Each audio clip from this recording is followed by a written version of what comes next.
Guys, operating system installation सबको मालूम होता है, आपको भी मालूम होगा।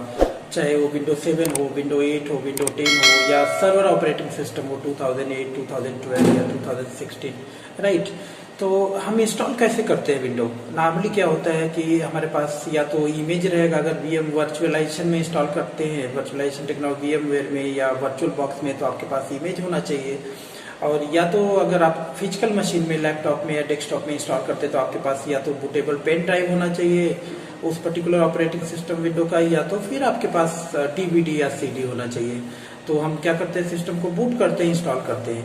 तो इससे क्या होता है, एक कंप्यूटर में तो इंस्टॉलेशन आप कर लेंगे आराम से, राइट। एक कंप्यूटर है, 2 कंप्यूटर, 3 कंप्यूटर, 5 कंप्यूटर, ऐसे हो जाएगा। लेकिन अगर मान लो आपको कलेक्शन ऑफ कंप्यूटर है, बहुत सारे कंप्यूटर है, 100 कंप्यूटर है या 200 कंप्यूटर है, उसको एक साथ हमें इंस्टॉलेशन करना है, राइट। 200 कंप्यूटर में अगर विंडो 7 इनफैक्ट अगर आपको इंस्टॉल करना है या विंडो 10 इंस्टॉल करना है, तो it take long time to install all the machines, right. तो इतना समय लगेगा और इतनी सारी मीडिया हमारे पास होनी चाहिए उसके लिए, डीवीडी डिस्क हो या पेन ड्राइव हो, इतनी सारी पेन ड्राइव अरेंज करना इजी नहीं रहेगा। तो इसलिए हमें क्या होगा, इस 1 बाय 1 हमें करना पड़ेगा। इसीलिए माइक्रोसॉफ्ट ने एक सर्विस दिया, एक नया फीचर्स दिया 2008 R2 ऑनवर्ड, जिसका नाम है WDS, विंडो डिप्लॉयमेंट सर्विसेज। इसके थ्रू क्या है, एक ऐसा सर्विस है जिसके थ्रू आप रिमोटली इंस्टॉल कर सकते हो। मतलब एक बार अगर WDS आपने कॉन्फ़िगर कर लिया, तो उससे क्या रिमोटली आप नंबर ऑफ कंप्यूटर, जितने भी कंप्यूटर है आपके पास, 200 कंप्यूटर है, एक साथ रिमोटली आप इंस्टॉल कर सकते हो। और एक ही समय सारे कंप्यूटर चल रहे होंगे, इंस्टॉल हो रहे होंगे, और विद इन आवर्स आपके सारे कंप्यूटर रेडी हो जाएंगे, 200 कंप्यूटर्स रेडी हो जाएंगे और ड्राइवर भी इंस्टॉल हो जाएगा, और साथ साथ में ये सारे मशीन आपके डोमेन को ज्वाइन भी हो जाएंगे। तो इतनी सारी एडवांटेज है इस सर्विस में। इसका पहले अगर हम बात करें 2003 सर्वर में, तो इसको हम रिमोट इंस्टॉलेशन सर्विसेज बोलते थे, RIS करके इसका नाम था। और 2008 से इसका नाम चेंज हो गया WDS। इसमें थोड़ा लेटेस्ट फीचर ऐड हुआ, कुछ एक्स्ट्रा फीचर ऐड हुआ और इसकी स्पीड फास्ट हो गई। तो इसीलिए क्या है, आज के डेट में रिमोट इंस्टॉलेशन अगर आप करना चाहते हैं WDS के द्वारा, तो बहुत क्विकली हो जाता है। और ये नॉट ओनली विंडो, आप लिनक्स का इंस्टॉलेशन कर सकते हैं, मैक का इंस्टॉलेशन करते हैं, मतलब अदर ऑपरेटिंग सिस्टम भी ये सपोर्ट करता है, राइट। तो आज हम पढ़ेंगे इसमें विंडो डिप्लॉयमेंट सर्विसेज। और इस वीडियो में आप पूरा देखो, इस वीडियो को, आपको पूरा क्लियर कॉन्सेप्ट समझ में आ जाएगा। और अगर आपको DHCP नहीं मालूम है, इससे पहले DHCP आप सीख लो, क्योंकि अगर WDS आपको कॉन्फ़िगर करना है तो उससे DHCP उसमें मालूम होना चाहिए, तभी ये क्या करेगा, काम करेगा। मैं आपको स्लाइड दिखाने जा रहा हूँ, आपको बताऊंगा क्या क्या प्री रिक्विजिट है, क्या क्या रिक्वायरमेंट है इसके, आपको WDS कॉन्फ़िगर करने के लिए। अब बहुत इंटरेस्टिंग है, बहुत मजा आने वाला है इस वीडियो में। तो इस वीडियो को स्किप बिल्कुल मत करना, पूरा शुरू से लेके लास्ट तक देखो। और देखना, लास्ट में मैं इंस्टॉलेशन करके दिखाऊंगा आपको रिमोटली 2 या 3 कंप्यूटर में एक साथ कैसे रन होगा, ये कैसे इंस्टॉल होगा और कंप्लीट इंस्टॉल हो जाएगा और ये मशीन ज्वाइन भी हो जाएगा इसमें। तो स्लाइड पहले देखिए, फिर हम इसको इंस्टॉलेशन प्रैक्टिकल आपको करके पूरा कॉन्फ़िगरेशन करके आपको दिखाएंगे। विंडो डिप्लॉयमेंट सर्विसेज क्या होता है, ये आप बोल सकते हैं रिमोट इंस्टॉलेशन मेथड है, जो आप बोल सकते हैं नेटवर्क इंस्टॉलेशन मेथड। अगर इंटरव्यू रिलेटेड क्वेश्चन इसमें हम बात करें तो पूछा जा सकता है कि रिमोटली हम कैसे इंस्टॉल करते हैं ऑपरेटिंग सिस्टम को। तो अभी लेटेस्ट टेक्नोलॉजी हमारा क्या है, WDS, और पुरानी टेक्नोलॉजी जो हमारी RIS services, remote installation services, एक ही नाम होता है दोनों का, राइट। बस ये फीचर्स थोड़ा थोड़ा इसके अलग अलग हो गए। तो window deployment services is a server role that give administrator to ability to deploy window operating system remotely। मतलब क्या है, कोई भी विंडो ऑपरेटिंग सिस्टम हो, विंडो 7 हो, विंडो 8 हो या विंडो 10 हो, आप रिमोटली इसको इंस्टॉल कर सकते हैं। WDS can be used for network based installation to set up new computer to administration do not have directly install each operating system। मतलब अगर आपको इंस्टॉल करना है 100 कंप्यूटर या 200 कंप्यूटर में, तो आपको क्या ईच कंप्यूटर को अलग अलग से इंस्टॉल करने की ज़रूरत नहीं रहेगा, रिमोटली हम इंस्टॉल कर सकेंगे।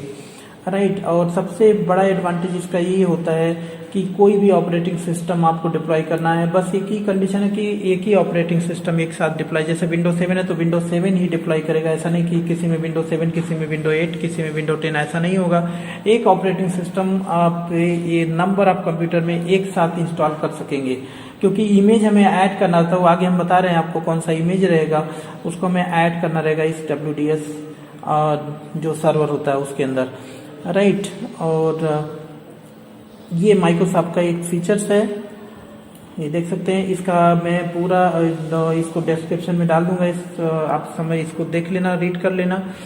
और इसकी प्री रिक्विजिट सबसे ज़्यादा इंपॉर्टेंट होती है। अगर बहुत ज़्यादा कॉन्सेप्ट की बात करें तो बहुत ज़्यादा कॉन्सेप्ट अभी हमें पढ़ने की ज़रूरत है, इसलिए नहीं क्योंकि इसमें क्या प्री रिक्विजिट होती है, एक्टिव डायरेक्टरी जो हम पढ़ चुके हैं, DHCP जो हम पढ़ चुके हैं, राइट। और एक्टिव डायरेक्टरी अगर आपको मालूम है, DHCP मालूम है, तो WDS इजीली आप कॉन्फ़िगर कर पाएंगे। तो डायरेक्ट हम WDS की बात करते हैं, इसीलिए ये सब फीचर्स जो है यहाँ पे देख सकते हैं। Active directory domain services, DNS, DHCP। Microsoft also recommend, ये देखिए, administrative to have good understand ये PXE that we need to understand. ये जो होता है PXE WDS के अंदर हमें कॉन्फ़िगर करना होता है, और इसके अंदर दो इमेज फाइल, जो विंडो 7 अगर करना है, चाहे विंडो 8 करना है, विंडो 10, उसके दो PXE फाइल, हमें उसको PXE फाइल बोलते हैं, दो इमेज रहता है, उसको ऐड करना रहता है, राइट। एडवांटेज क्या है WDS का? तो एडवांसेस क्या है कि टाइम आप बचत कर सकते हैं, और बहुत फास्ट हो जाएगा, टाइम बचत हो जाएगा, और इजी हो जाएगा, राइट। और रिसोर्सेज की कमी रहेगी तभी, जैसे बहुत सारे पेन ड्राइव, रिमूवेबल मीडिया, उसकी ज़रूरत नहीं रहेगी। और इसमें क्या होता है, ये दो इमेज यहाँ पे देखिए, जो इसके क्या है, बस आपके पास होना क्या चाहिए, दो इमेज, PXE इमेज बोलते हैं विंडो का, उसको हम .vim के नाम से जानते हैं। एक रहता है install.vim, दूसरा होता है boot.vim। ये दो इमेज हमें ऐड करना रहता है, राइट। और जब हम इसमें क्या होता है, यहाँ देखिए, WDS based installation is easy and efficient due to network based installation, क्योंकि हमारा नेटवर्क ऑलरेडी स्टैब्लिश है हमारे ऑर्गेनाइजेशन में।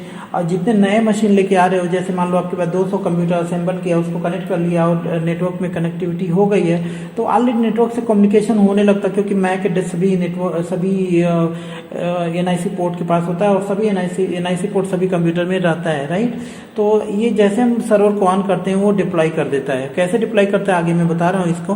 WDS based installation reduce the cost and complexity. Yes, cost कम हो जाएगा, क्योंकि आपके पास अलग अलग पेन ड्राइव या अलग अलग रिमूवेबल मीडिया की जरूरत नहीं रहेगा।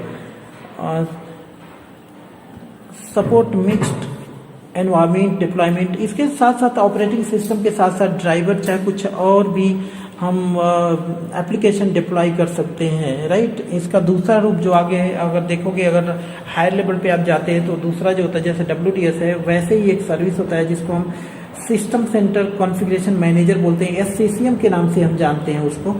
ये थोड़ा हायर टेक्नोलॉजी है, SCCM, system centre configuration manager. इसमें हम एप्लीकेशन, इसके द्वारा हम एप्लीकेशन को भी डिप्लॉय कर सकते हैं, राइट। और ये WDS में केवल ऑपरेटिंग सिस्टम को हम डिप्लॉय करते हैं।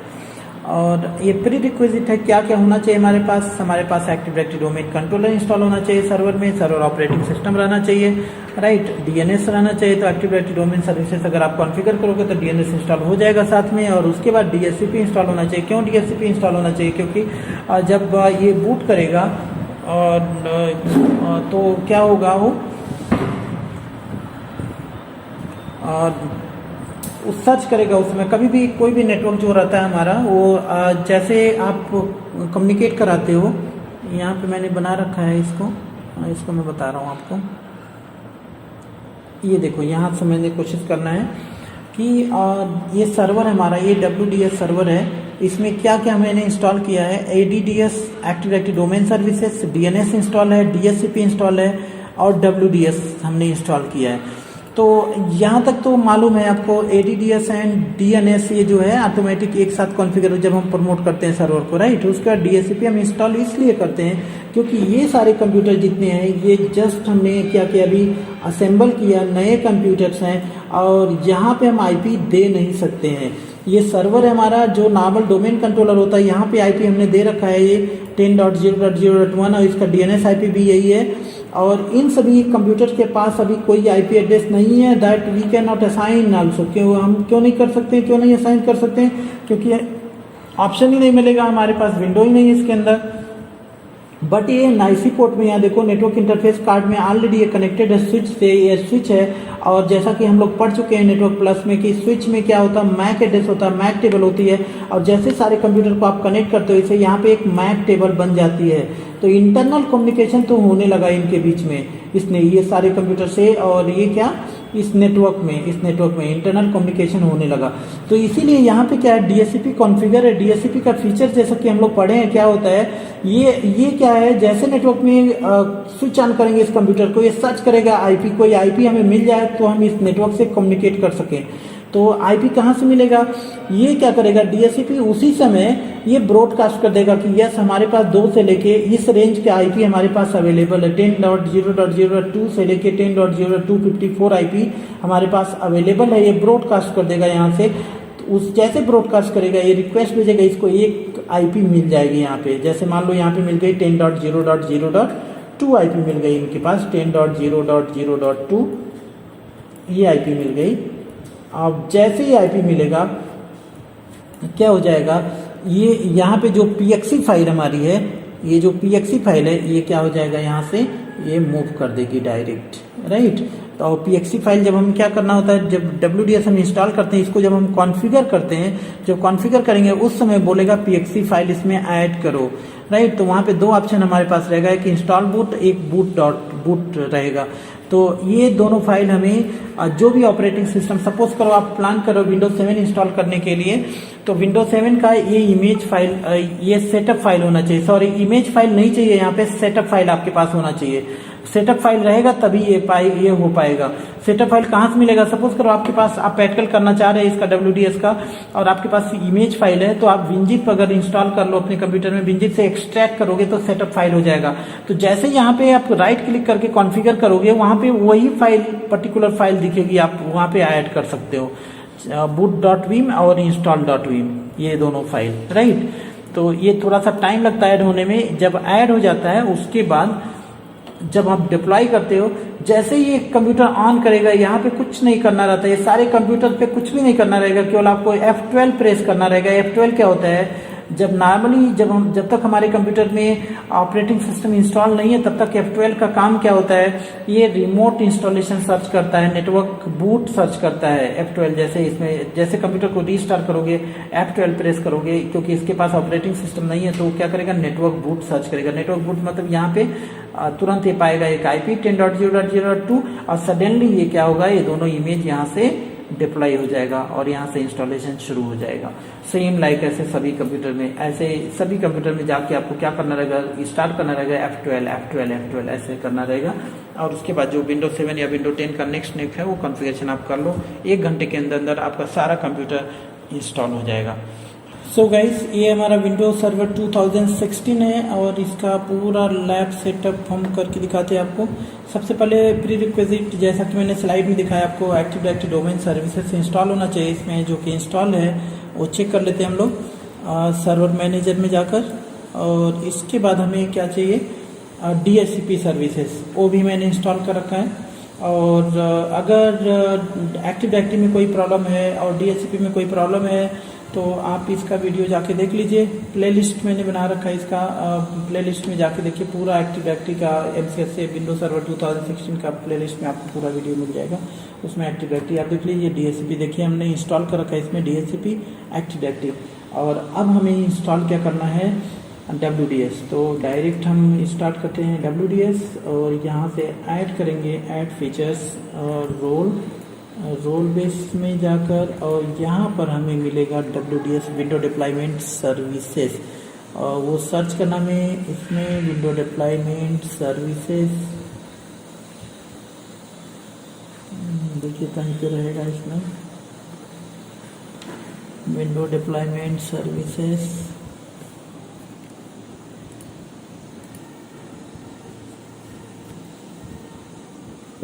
विंडो डिप्लॉयमेंट सर्विसेज आप देख सकते हैं। और ये क्या है, रिमोट इंस्टॉलेशन है, इसके बारे में दिया है। और इसको हम क्या कर देते हैं, यहाँ से चेक कर देते हैं और इसको हम इंस्टॉल कर लेंगे। तो इससे रिलेटेड जो भी फीचर्स की ज़रूरत रहेगा वो इंस्टॉल हो जाएगा। नेक्स्ट करेंगे, नेक्स्ट करेंगे, नेक्स्ट करेंगे। और ये दो इसके फीचर्स होते हैं, बाय डिफ़ॉल्ट रहेगा, ये कुछ नहीं करने की ज़रूरत है हमें। ये पोर्ट नंबर आते हैं, इस पोर्ट से ये डिप्लॉयमेंट करता है और यहाँ से हम क्या करेंगे, इंस्टॉल कर देंगे। तो WDS सर्विस इंस्टॉल करना बहुत ईजी है। जब एक बार सर्विस इंस्टॉल हो जाएगा, ये टूल्स में आ जाएगा और यहाँ पे भी आपको मिलेगा। बट हमें क्या करना रहेगा, कॉन्फ़िगर करना रहेगा इसे। तो कॉन्फ़िगर जब करेंगे तब उस समय पूछेगा कि जो इमेज है उस इमेज को हमें ऐड करना रहेगा, राइट। कौन सा इमेज होता है, ये इंटरव्यू में क्वेश्चन पूछा जाता है कि WDS में PXE इमेज क्या है ना, PXE बूट क्या है। तो ये जो Windows 7 या Windows 10 या जो भी ऑपरेटिंग सिस्टम आप डिप्लॉय करना चाहते हैं, जो इंस्टॉल करना चाहते हैं आप, उसके दो इमेज होते हैं। जो सेटअप फाइल, इमेज फाइल से आप WDS कॉन्फ़िगर नहीं कर सकते, उसका सेटअप फाइल होना चाहिए। अभी मैंने सेटअप फाइल इसका बनाया है, मैं दिखा दे रहा हूँ आपको। तो सेटअप फाइल में Windows 7 का मान लो है, Windows 7 में इंस्टॉल करना चाह रहा हूँ, तो उसके सेटअप फाइल में एक सोर्स फोल्डर रहेगा। सोर्स फोल्डर में आपको दो इमेज फाइल मिलेगा, एक boot.vim और एक install.vim, दोनों को हमें ऐड करना रहेगा। यही कॉन्फ़िगरेशन होता है। तो इससे क्या होती है, जो हमारी DHCP सर्वर के पोर्ट नंबर 68 है, जो क्लाइंट के लिए काम करती है, वो इस फाइल को पिकअप करेगी, राइट। तो एक बार ये इंस्टॉल हो जाता है, हम वीडियो को स्किप नहीं करेंगे।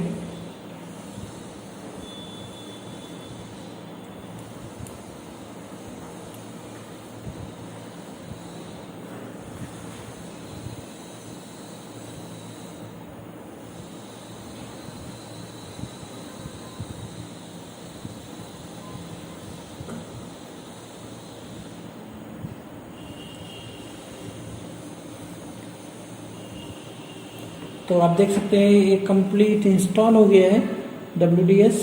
और देन हमें करना क्या है, अब इसको कॉन्फ़िगर करना रहेगा। तो कॉन्फ़िगर करने, यहाँ देखो आ गया इधर WDS। और कॉन्फ़िगर करने के लिए इसको ओपन कर लेते हैं, टूल्स में जाके विंडो डिप्लॉयमेंट सर्विसेज यहाँ पर आ जाएगा। और इसको हम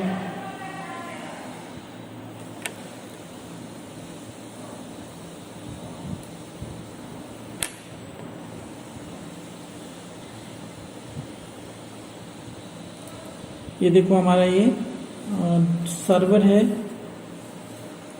और ये डिप्लॉयमेंट सर्विसेज है। तो अभी ये कॉन्फ़िगर नहीं है, यहाँ देख लो ये दिखा रहा है, यहाँ पे ये कॉन्फ़िगर नहीं है। तो हमें क्या करना रहेगा, राइट क्लिक करना है और कॉन्फ़िगर करना रहेगा। ये इंपॉर्टेंट पॉइंट है यहाँ पे। जब WDS हम इंस्टॉल कर लेते हैं उसके बाद हमें क्या करना रहता है, कॉन्फ़िगर करना रहता है इसे। तो कॉन्फ़िगर सर्वर जहाँ से हम करेंगे, और ये पॉइंट आपको याद रखना है, यहाँ पर ये PXE बूट होती है, यहाँ देख लो। और इसके लिए NTFS पार्टीशन होना चाहिए जहाँ पे ये बूट इमेज रखा है। और यहाँ DHCP पे जो इसकी प्री रिक्वेजिट है, जो रिक्वायरमेंट है, ये सारा यहाँ पे दिया है, जो कि मैंने स्लाइड में ऑलरेडी मैंने आपको दिखा दिया है इसमें। तो ये हो गया। और नेक्स्ट करेंगे हम यहाँ पर, और कुछ भी नहीं है, रहने दीजिए, इंटीग्रेटेड विद एक्टिव डायरेक्टरी। और ये रहा हमारा ये फाइल रिमोट इंस्टॉलेशन। इसी लोकेशन में जाके वो इमेज फाइल हमारी स्टोर हो जाएगी। और नेक्स्ट कर दो। और ये पूछ रहा है कि ये फाइल लोकेशन जो दे रहा है वहाँ पे कुछ दूसरा चीज़ नहीं होना चाहिए, ओके करेंगे। और ये पोर्ट नंबर यहाँ पे देखो, जो पोर्ट नंबर है यहाँ पे दे रहा है, राइट, PXE बूट का DHCP इसको। और हम क्या करेंगे, अभी नेक्स्ट करेंगे। और ये इंपॉर्टेंट पॉइंट है, कभी कभी क्या होता है, इस पॉइंट में अगर आप मिस्टेक कर दिए तो डिप्लॉय नहीं होता इमेज। ये क्या करना है, respond to known and unknown client. किसको आपको रिस्पॉन्ड करना है, या जिसको आप जानते हैं उसी को रिस्पॉन्ड करना है। तो नॉन क्लाइंट, और ये क्या है, रिस्पॉन्ड टू क्लाइंट, सभी को जो भी रहेगा, राइट। और ये नॉन क्लाइंट मतलब जिसको आप जानते हैं, जो ऑलरेडी नेटवर्क में कम्युनिकेशन कर रहा है उसको करना है, तो उसको नहीं, इसको करना रहेगा हमेशा।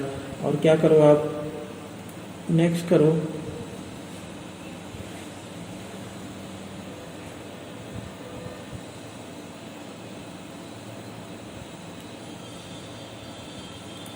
और ये हो गया कॉन्फ़िगर हो गया। और अब हमें क्या करना है, वही टास्क करना जो यहाँ देखो इंस्टॉल इमेज है और बूट इमेज है, दो दिख रहा है, दो ही फाइल हमें दिखेंगी। वो फाइल मैं आपको दिखा देता हूँ, लोकेशन उसका मैंने यहाँ पे रखा हुआ है विंडोज 7 सेटअप फाइल। देखो विनजिप मैंने इंस्टॉल करके इमेज फाइल था हमारा, इमेज फाइल को मैंने एक्सट्रैक्ट करके सेटअप फाइल में कन्वर्ट किया हुआ है। और यहाँ पे विंडोज 7 की सेटअप फाइल है, विंडोज 7 में डिप्लॉय करना चाह रहा हूँ। अगर विंडो 8 करना है, विंडो 10 करना, सेम प्रोसीजर रहेगा, आपको कुछ भी अलग से नहीं करना रहेगा। यहाँ देखो इसके सोर्स फोल्डर में आपको दो फाइल मिलेगी, एक फाइल रहेगा boot.vim और दूसरा फाइल रहेगा boot.vim करके रहेगा देखो, और दूसरी फाइल रहेगा install.vim। तो यहाँ पे मिल जाएगी install.vim। आपको ज़्यादा कुछ टेंशन करने की ज़रूरत नहीं है, ये वहाँ पे ऑटोमेटिक डिटेक्ट हो जाती है फाइल जब यहाँ हम जाएंगे। देखो जैसे मैं install.vim में क्या करना है, राइट क्लिक करना है और ऐड इंस्टॉल इमेज, और यहाँ से करो नेक्स्ट, और यहाँ से ब्राउज करना रहेगा। और ये लोकेशन कहाँ पर है, तो ये लोकेशन हमारा डेस्कटॉप पर है और विंडोज 7 करके है। यहाँ पे देखो सोर्स, और इसमें जैसे जाएंगे वही दोनों इमेज दिखेगी, बाकी कोई फाइल नहीं दिखेगी, सब फोल्डर दिखेगा। तो राइट नाउ ये क्या है, इंस्टॉल इमेज, install.vim हमें करना रहेगा। और यहाँ से कर दो इंस्टॉल है, राइट, इंस्टॉल यस install.vim। तो इसको कर दो आप नेक्स्ट। और यहाँ पे दिखाता है कि कौन सा वर्जन आपका इंस्टॉल करना चाहते हो, वो सारा यहाँ से सेलेक्ट कर सकते हो, कोई स्पेसिफिक वर्जन आपको चाहिए तो। नहीं तो अगर ये सेलेक्ट नहीं करेंगे तो जब क्लाइंट मशीन में इंस्टॉल होगा तो वहाँ भी ये ऑप्शन आएगा कौन सा वर्जन, आपको जाके वहाँ मैनुअली सेलेक्ट करना रहेगा। तो मन करे तो आप रहने दो, या तो फिर आप चाहो तो कोई स्पेसिफिक वर्जन जो भी रिलेवेंट आप इंस्टॉल करना चाहते हैं विंडोज 7 का एडिशन, उसको ही आप सेलेक्ट करके रखो। तो ये आपके ऊपर डिपेंड करता है, राइट। तो चाहो तो आप यहाँ से हटा दो। तो क्या किया जाए, हम तो कर देते हैं, रहने देते हैं इनको सभी को, ठीक है। और अगर आप चाहें तो हटा दीजिए यहाँ से, इनको ड्रैग करके।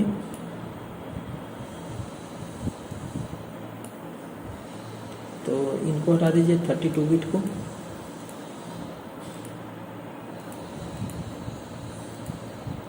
और हम लोग क्या करते हैं, विंडोज 7 64 बिट का अल्टीमेट वर्जन इंस्टॉल करते हैं, ठीक है। तो इन सभी लोगों को हम हटा देते हैं, यहाँ से अनचेक कर देते हैं।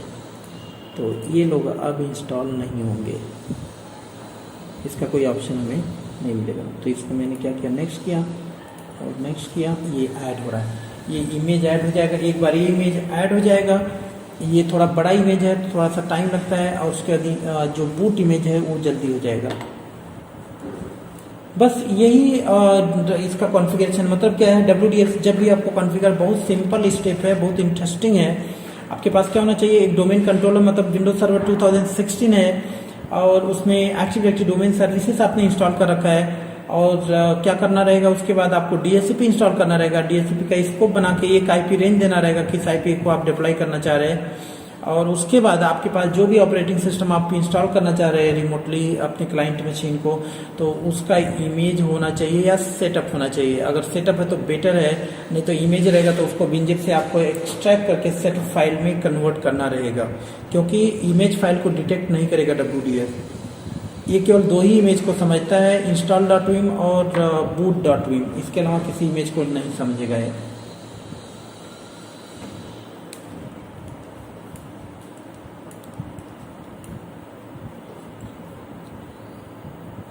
थोड़ा सा टाइम ज़्यादा लगता है क्योंकि बड़ी फाइल है ये, ऑलमोस्ट मोर देन 3 GB का फाइल रहेगा।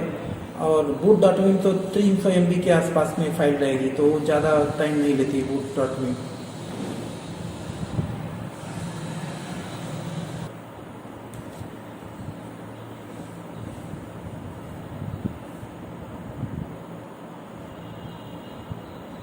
सो गाइस आप देख सकते हैं इंस्टॉल हो गया, ये ऐड हो गया एक्चुअली इमेज, और इसको हम फिनिश कर लेंगे और ये इधर आ जाएगा। और इसके बाद हमें क्या करना, बूट सेम लाइक ऐसे क्या करना, ऐड बूट इमेज पे जाना है, ब्राउज में जाना है, और उसी लोकेशन में जाके boot.vim को हमें क्या कर लेना, ऐड कर लेना इसमें। और नेक्स्ट करो, नेक्स्ट करो, और यहाँ से हो जाएगा यार। तो ये तो क्विकली हो जाना चाहिए क्योंकि ये छोटी फाइल होती है। हाँ ये ज़्यादा बड़ी फाइल नहीं है तो छोड़ जल्दी हो जाएगा। तो ये ऐड हो गया राइट, दोनों इमेज फाइल ऐड हो गई जो हमें ऐड करना था अपने WDS सर्वर के लिए। और अब लास्ट में देखो ये अभी क्या है, सर्विसेज स्टार्ट नहीं हुई है, तो इसकी सर्विसेज को स्टार्ट करने के लिए हमें क्या करना रहेगा, राइट क्लिक करो इस पर और यहाँ से राइट क्लिक करो, कहाँ से है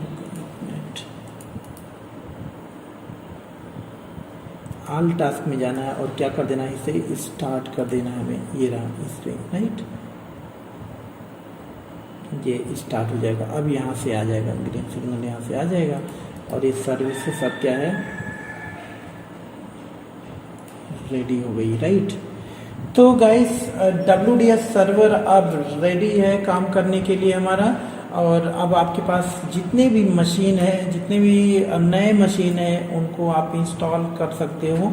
तो चलिए हम क्या करते हैं, सबसे पहले हमारा VMware में हमने 2016 सर्वर को इंस्टॉल कर रखा है, तो देख लेता हूँ मैं इसका IP क्या है, इसका जो सेटअप है क्या है, ब्रिज है ओके। और मैं अब क्या करता हूँ, यहाँ से मशीन बना लेता हूँ तो आपको समझ में आ जाएगा। यहाँ से देखो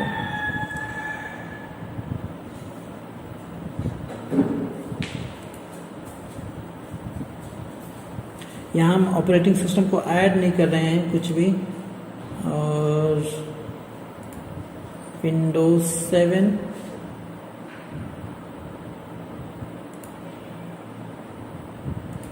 नेक्स्ट, और लोकेशन आप जो चाहो दे दो, और विंडोज 7 अब यहाँ पे हम लिख दे रहे हैं WDS 1 करके हम मशीन का नाम दे रहे हैं ताकि आपको समझ में आ जाएगा। और WDS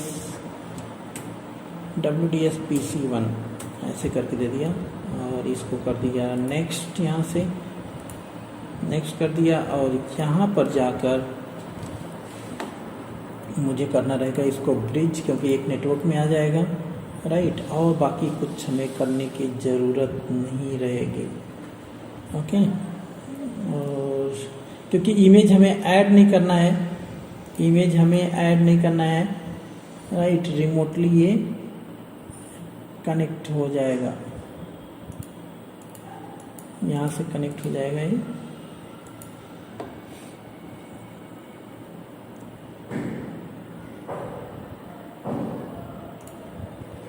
और अब हम क्या कर देते हैं, इसको क्लोज कर देते हैं यहाँ से, ये मशीन बन के रेडी हो जाएगी। एक मशीन बन गया, और मशीन बनाना चाहो तो एक और मशीन बना लो। इसको मैं छोटा कर लेता हूँ, आपको समझ में आएगा। यहाँ से चलो एक मशीन को और बना लिया, यहाँ से चलो एक मशीन को और मैंने बना लिया और इसका नाम दे दिया WDS PC2 के नाम से दे दिया। और यहाँ से सेम लाइक इसको जाकर हम ब्रिज कर देंगे। जो भी एक नेटवर्क एक्चुअली VMware का ये होता है, चाहे नेट रखो या ब्रिज रखो, सभी में वही होना है राइट। तो ये एक्चुअली ये कनेक्ट होना चाहिए, नहीं हो रहा है, ठीक है देखेंगे ठीक है। और इसको क्या कर देते हैं, क्लिक कर दें, बस अब कुछ भी नहीं, सारा कुछ रेडी है। और अब हमें कर देना है क्या, डिप्लॉय। अब सारे करना है, ऐसे मान लो बहुत सारे 200 मशीन हमारे पास है विंडोज 7 के, और सबको आपको ओपन करना है और क्या प्रेस करना है, F12 प्रेस करना रहेगा। तो चलो हम ओपन कर लेते हैं, यहाँ से इसको स्टार्ट करेंगे और प्रेस करेंगे क्या, F12 यहाँ पर।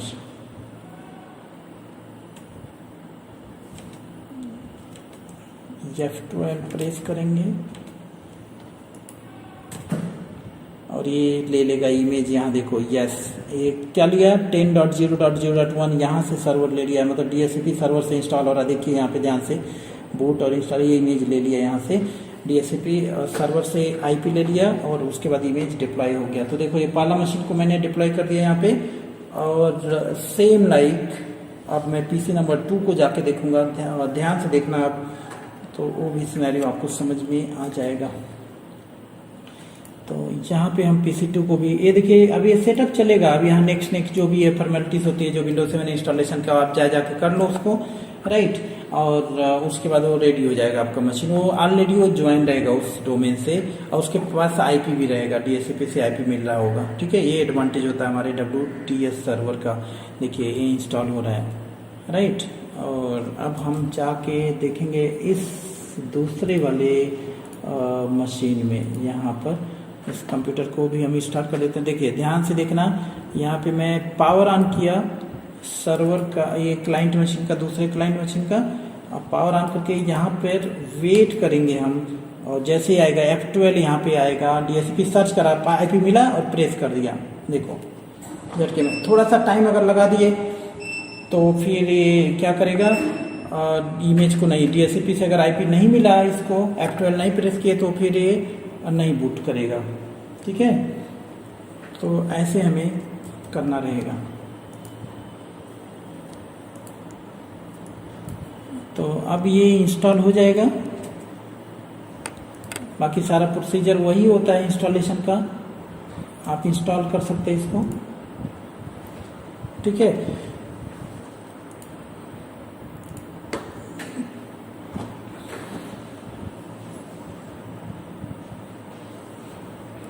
तो ये टेक्स टाइम। ये इंस्टॉलेशन में तकरीबन जो भी हमारा एस्टिमेट होता है एक विंडो 7 का इंस्टॉल करने के लिए तकरीबन 30 to 40 मिनट पूरा, तो ये टाइम लगेगा।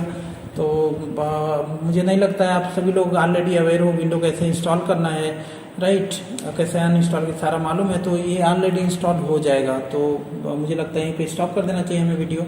आपको ये WDS का कॉन्सेप्ट समझ में आ गया होगा। आप भी इसको प्रैक्टिस कर सकते हैं। अगर आपके पास लैपटॉप है या डेस्कटॉप मशीन है तो आप इसको प्रैक्टिस कर सकते हो।